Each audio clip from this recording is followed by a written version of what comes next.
Friends, आज हम बात करेंगे कुंडली के नवांश के ऊपर। D9 chart. दोस्तों देखिए, D9 नवांश कुंडली हमारा अगर आप लगन को देखते हैं तो लगन से बेहतर रिजल्ट हमें नवांश कुंडली देती है।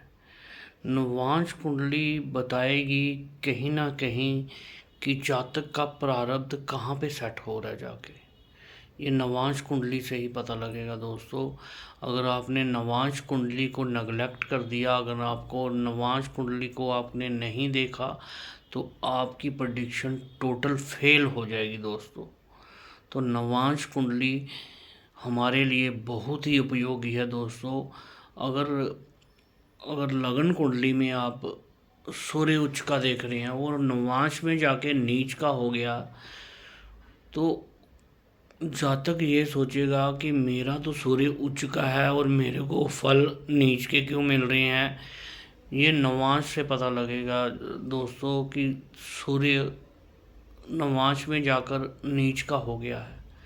तो इसका मतलब ये है कि आपको आपकी लाइफ का जो सेकंड फेस होगा, मैरिज के बाद का फेस, वो उसमें आपको सूर्य के कारण दिक्कतें आएंगी, सूर्य के कारक तत्वों के कारण दिक्कतें आएंगी। ऐसे ही दोस्तों नवांश बहुत ही उपयोगी कुंडली है। अगर नवांश को देखें तो नव मीन्स 9 अंश, नवांश 9th डिवीज़न, एक ही राशि की जैसे 9 हिस्से कर दिए हों, तो बहुत ही सूक्ष्म रूप मिलता है हमें। हमारे हाथ में क्या आता है दोस्तों, हमारे हाथ में ये 9th हाउस दिखाता है कि हमारे हाथ में क्या आया ओवरऑल।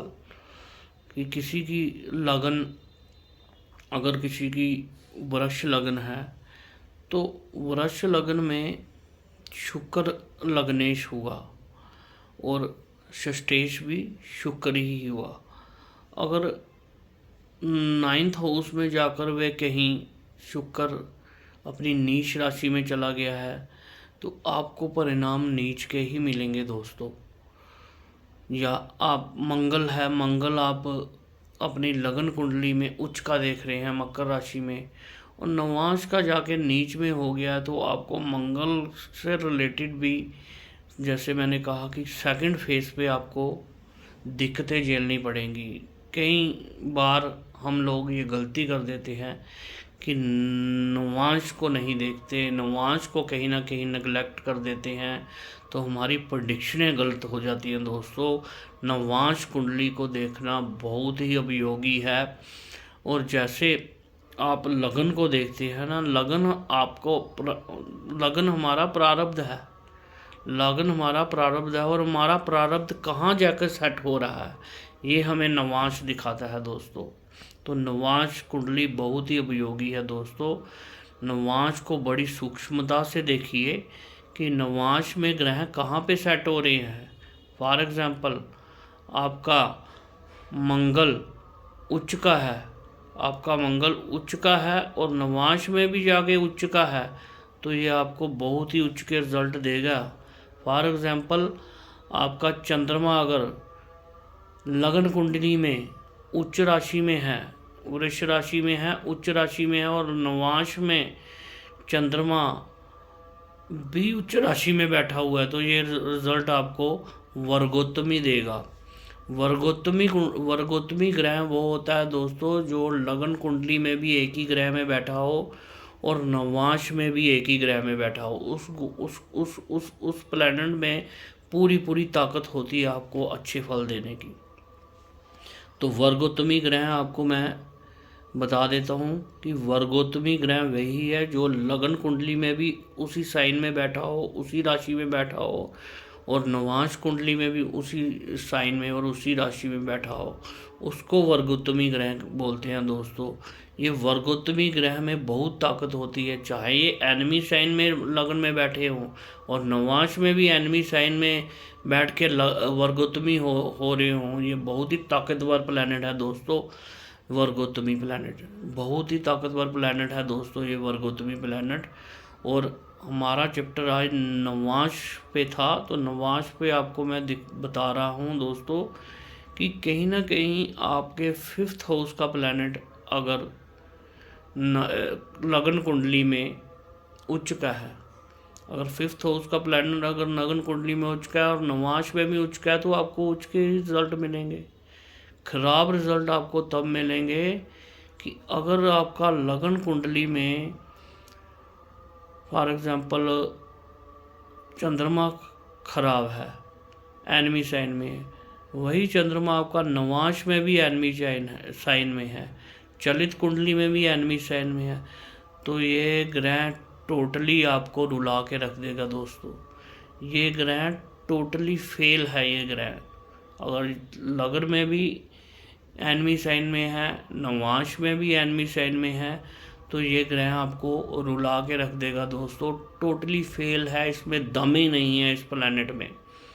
तो नवांश कुंडली का उपयोग करना दोस्तों आपको आना चाहिए। नवांश कुंडली एक हमारे सेटअप बॉक्स की तरह है। अगर लगन प्रारब्ध है और प्रारब्ध आपका कहाँ पे सेट हो रहा है, ये नवांश दिखाएगी।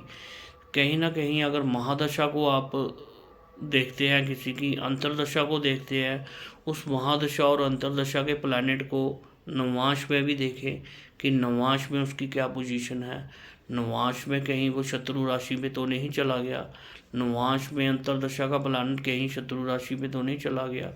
तो नवांश को देखना दोस्तों बहुत ही उपयोगी है। नवांश हमारा बताता है कि हमारा प्रारब्ध कहाँ पे सेट हो रहा है। एग्जाम्पल हमारी अगर कर्क लगन की कुंडली है, तो कर्क लगन में शुक्र 4th हाउस में बैठ गया, तो शुक्र 4th हाउस में सब राशि का अच्छे ही रिजल्ट देगा। तो नवांश में जाके कहीं ना कहीं शुक्र अपनी नीच राशि में चला गया। शुक्र अगर नवांश में जाकर अपनी नीच राशि में चला गया, तो ये रिजल्ट आपको शुक्र अच्छे नहीं देगा दोस्तों। यही आपने देखना है लगन और नवांश में कि क्या प्लैनेट नवांश में जाकर नीच का तो नहीं हो रहा, क्या प्लैनेट लगन में उच्च का और नवांश में जाके नीच का हो रहा है। फिर आपको आपकी लाइफ के सेकंड हाफ में परेशानियों का सामना करना पड़ेगा। अगर लगन में प्लैनेट नीच का और नवांश में भी नीच का है, ये प्लैनेट दोस्तों टोटली प्लैनेट ये गया हुआ प्लैनेट है। इस प्लैनेट में दम ही नहीं है, जो लगन में भी वीक है और नवांश में भी वीक है। नवांश आपका कहीं ना कहीं पूरा सूक्ष्म रूप से आपको दिखाता है कि आपके हाथ में क्या आया है। ये नवांश कुंडली आपको दिखाती है, काली मैरी जी नहीं दिखाती।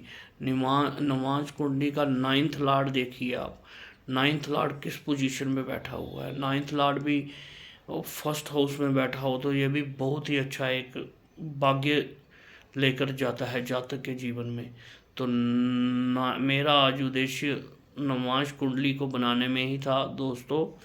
तो आपको नवांश कुंडली के बारे में अवगत कराने का था कि नवांश कुंडली को कभी भी निगलेक्ट नहीं करिए दोस्तों। जय हिंद, जय भारत दोस्तों।